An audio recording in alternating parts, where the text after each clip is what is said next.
하둘셋 하둘셋. 안녕하십니까. 3마일알입니다. 김성동 교수님저 제5판 형법정론 1회독 442페이지 제4장 중지미수범 시작하겠습니다. 3마일알TV 절차 구독 추천을 부탁드리고 유튜브 구독을 권합니다.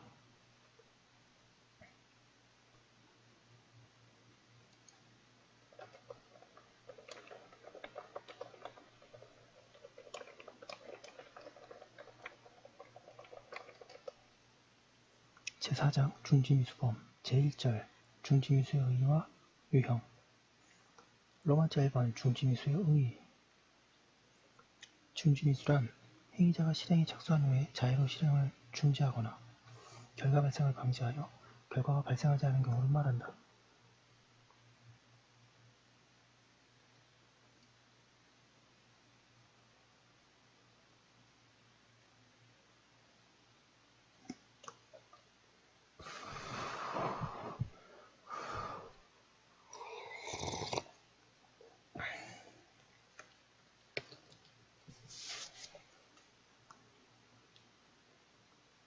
중지미수는 실행행위를 중지하거나 결과 발생을 방지한 행위자의 태도가 자발적인 인사에 의해 이루어지는 것을 형법적으로 평가하여 미수범 중에서 가장 관대한 처벌, 즉 형법에 필요적 감면 효과를 보유하고 있다. 형법 제26조가 중지미수에 대해 필요적 감면이라는 관대한 효과라는 특별한 혜택을 부여하고 있는 근거가 무엇인가에 해명하는 다양한 견해들이 종래 중지미수의 법적 성격이라는 장에서 논의되고 있다. 로마자 1번의 중지미수의 법적 성격. 1번의 형사정책설, 2번의 법률설, 3번의 결합설, 4번의 유언설.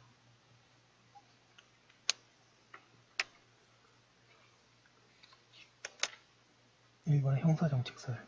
중지미수에 대한 형의 필요적 감면을 미수 단계에서라도 실행행위를 중지하면 처벌하지 않겠다는 희망을 주어 기술을 방지하자는 형사정책적 고려를 반영하였기 때문이라고 설명하는 견해이다.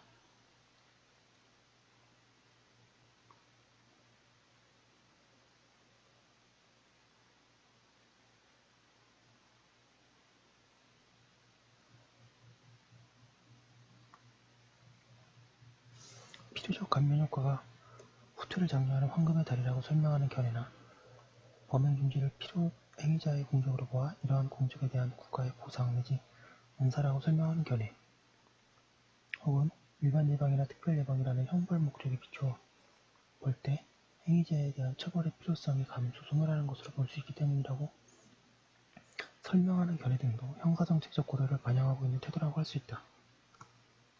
이번에 법률설. 관대한 처벌의 근거를 범죄 성립 요건의 어느 한 요소의 감소, 소멸이라는 차원에서 443페이지 설명하려는 견해이다. 이 가운데 자의성을 주관적 불법 요소로 보아 형 문제의 불법의 소멸 때문이고 형 감경은 불법의 감소 때문이라고 하는 견해도 있고, 실행의 중지 또는 결과 발생의 방지 때문에 행위자에 대한 비난 가능성, 즉 책임의 감소, 소멸되었기 때문이라고 설명하는 견해도 있다.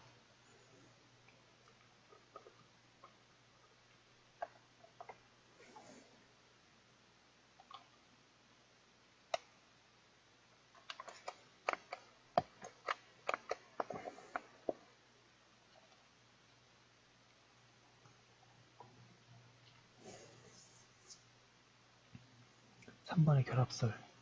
형사정책설과 법률설을 결합하여 형 문제는 형사정책설에 의해 설명하지만 형 감경의 근거는 다시 다양한 주장이 이루어진다.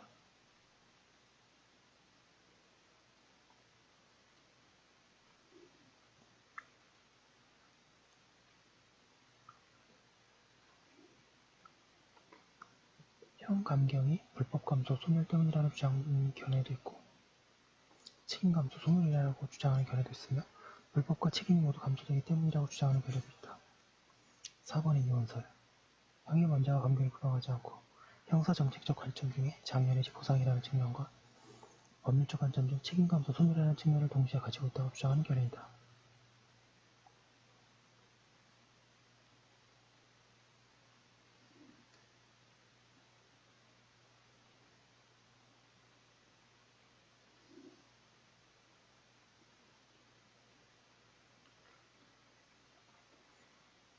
결합스러운 태도가 형사정책설과 법률설을 배타적으로 보고 있는 반면에 이 결의는 두 개의 관점이 각 중지미수의 법적 성격을 설명할 수 있다는 전제하에 서 있다.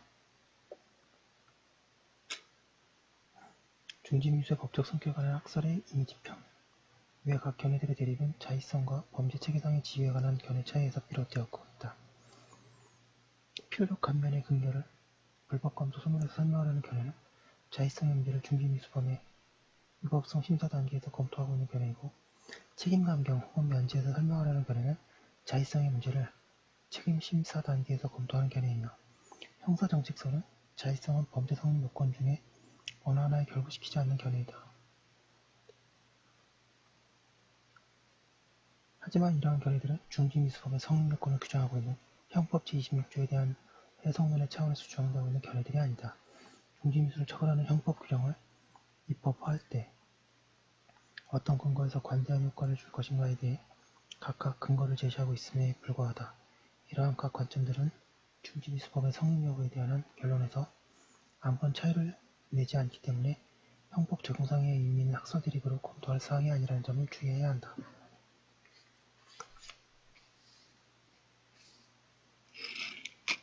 444페이지 결론.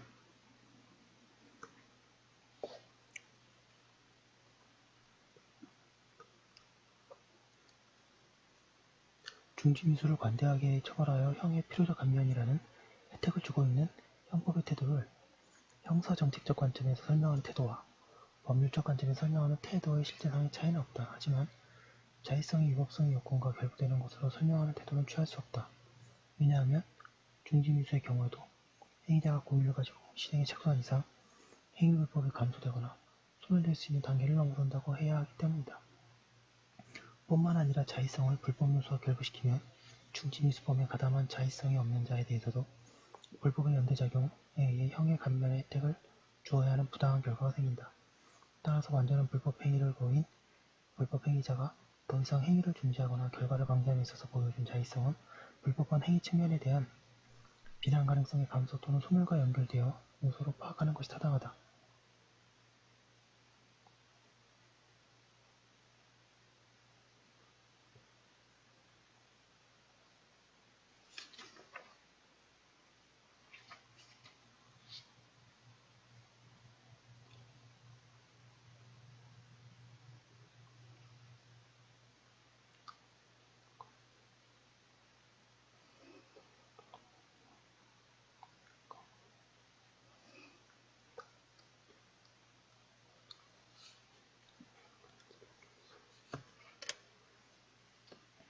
로마자 3번의 중지미수의 유형 1번의 의의 형법 제26조의 해석상 중지미수범은 미종류 중지미수범과 종류 중지미수범의 두 가지 유형으로 나눌 수 있다.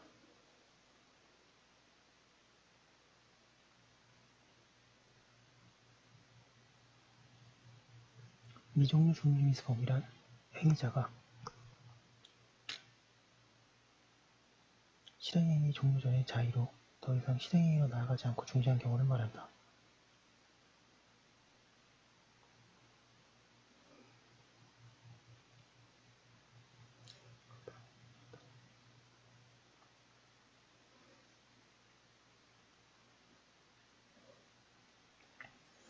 이 경우에는 범행의 결과 발생을 위하여 계속적인 행위 수행으로 나아가야 할 상황이 전제되어 있다. 이러한 상황에서 행위자가 더 이상 계속적인 행위 수행을 자의로 중지하기만 하면 중지범에 관대한 효과를 줄 수 있게 된다. 반면에 종류 중지 미수범이란 행위자가 실행행위를 종료하였지만 자의로 결과 발생을 방지한 경우를 말한다. 이 경우에는 결과 발생에 필요한 실행행위를 이미 종료하였기 때문에 행위자가 더 이상 행위를 계속할 필요가 없는 상황이 전제되어 있다.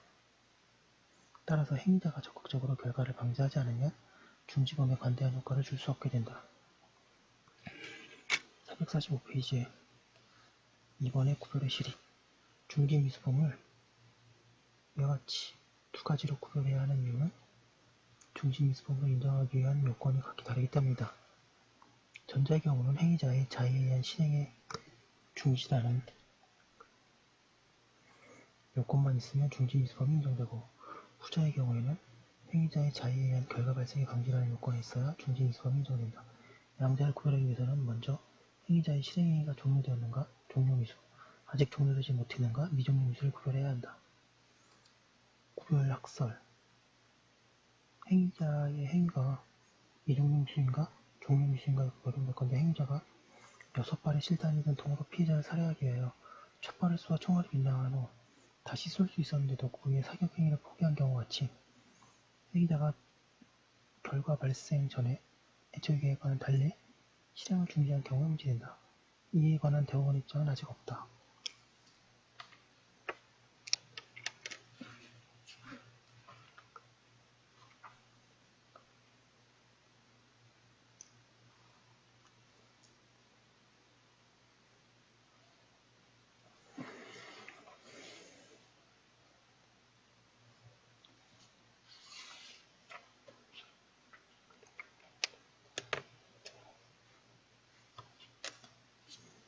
양가 1번의 주관설, 범행계획설.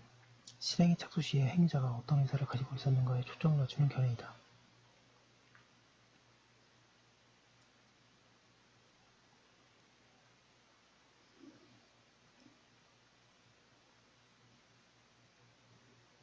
이에 따르면 실행의 착수 시에 행위자가 실행행위를 계속할 계획을 가지고 있었다면 객관적으로 결과 발생의 가능성이 있는 행위가 종료하여도 실행행위의 종료로 볼 수 없고 미종료미수로 보아야 한다.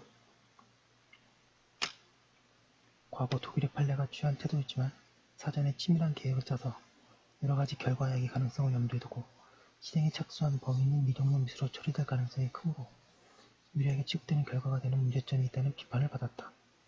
이 입장에 의하면 위 사격 포기 사례는 실행의 착수 시점에 행위자가 결과 야기를 위해 몇 발의 총알을 소모하려고 생각하였는가에 따라 결론이 달라진다.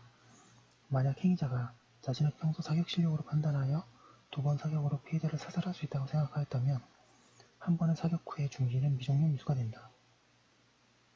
양가로 이번에 수정된 주관설. 행위자의 의사를 기준으로 삼을 때 그 의사의 기준 시점을 실행의 착수시가 아니라 실행행위를 중지하는 시점, 즉 최종 실행행위 후에 행위자의 의사에 두는 견해이다. 이에 따르면 행위자가 실행행위를 중지하는 시점에서 범죄의 완성, 결과 발생을 446페이지 위에 필요한 것은 이제 모두 종료했다고 믿고 있으면 종료미수이고 반대로 아직 해야 할 것이 더 있다고 믿고 있으면 미종료미수라고 한다. 중지집행이론이라고 불리는 이 견해는 현재 독일의 판례의 태도이며 소수라는 이른바 전체적 고찰설의 영향을 받은 것이라고 해야 한다. 이 입장에 의하면 이 사격 포기 사례는 미종료 미수가 된다. 양가 3번의 절충설. 행위자의 범행 계획을 고려하면서 행위 당시의 객관적 사정과 이에 관한 행위자의 인식을 종합하여 판단하려는 견해이다. 이에 따르면 객관적 사정과 행위자의 계획을 종합하여 볼 때 결과 발생에 필요한 행위가 끝난 후에 실행행위의 중지가 있으면 종료 미수가 된다고 한다. 이 입장에 의하더라도 이 사격 포기 사례는 미종료 미수가 된다. 양가로 4번의 결론. 위 학설들은 행위자의 구체적인 범행 계획을 알 수 없는 경우에는 실제 사건에 적용하기가 불가능하다. 특히 주관설과 수정된 주관설의 경우가 그렇다. 사안의 내용에 따라 다음과 같은 경우의 수를 나누어 각기 다른 해결 방안이 타당할 수 있다. 먼저 행위자가 일정한 행위를 하다가 중지하고 실제 다른 행위로 나아가 경우가 있다. 이 경우에는 행위자의 전후 행위를 전체적으로 관찰하여 항해의 단일 행위로 평가할 수 있는지가 관건이 된다. 이른바 전체적 고찰설. 참고로 전체적 고찰은 여기가 아니라 전 형법적 범위에서 당연히 다 전체적 고찰해야죠. 부분적 고찰을 해야 되는 건 아니니까요. 즉 선행의 행위와 그 이후에 계속된 행위가 한 개의 단일 행위를 구성한다면 선행의 부분을 미종료 미수로 인정하고 계속된 행위가 이전의 행위에 대해 새로운 행위라고 볼 수 있는 경우에는 새로운 행위를 계속하기 전에 시점에서 종료 미수를 인정한다. 다음으로 행위자가 일정한 행위를 하다가 중지한 경우에 그 후 새로운 행위를 개시하지 않은 경우에는 이와 같은 447페이지 전체적 고찰설의 방법 대신에 중지한 시점에서의 행위자의 범행 계획을 고려하여 행위의 전체 종료 또는 미종료 여부를 판단해야 한다. 수정된 주관설입니다.